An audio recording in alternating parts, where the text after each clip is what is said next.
তোমার এই কি কাজ শিখতে আছো তুমি এখানে? টিআইজি টিআইজি, এই যে কি কত নম্বর জব চল তোমার? 2 নম্বর জব। 2 নম্বর জব।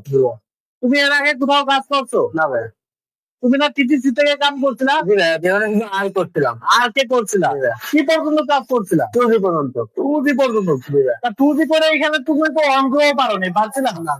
তো টিটিসি থেকে কাম শিখে তারা বিদেশ যাওয়ার চিন্তা ভাবনা করে, তো সেই কাজ আর এই কাজে কি বিদেশ যাওয়া সম্ভব হবে? না ভাই, কোনোদিনই সম্ভব না। টিটিসি থেকে যারা কোর্স করে 3 মাসের, আমি তো মনে করি ঠিক ঠিক খাবা।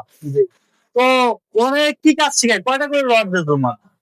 ওইখানে মনে করেন 4টা 5টা লট ছিল বাজেট প্রতিদিন? প্রতিদিন। হ্যাঁ, প্রতিদিন ওই 4টা। যে শীঘ্র হ্যাঁ, অঙ্ক, যেদিন জব মারাতো ওই দিন আর কি যে ওখান থেকে কাজ শিখে ওখানে থেকে কাজ শিখে কি বিদেশ যাওয়া যায়? ওইখানে শুধু ওইখানে আমাদের যে বেসিক ধারণা ওইটা বেসিক ধারণাটা রয়েছে। ধারণা পাওয়া যায়।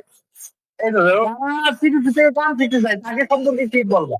যাতে সেই সময় বসে না থাকে যে কোনো একটা কাম শিখা ভালো, সেই ক্ষেত্রে টিভি যাইতে পারেন। আর যদি আপনারা কোন জায়গায় কাজ করতে চান প্রফেশনাল ভাবে, তাহলে আপনাদের যে কোনো একটা ভালো চাকরি যে কাজ শিখতে হবে প্রপারলি।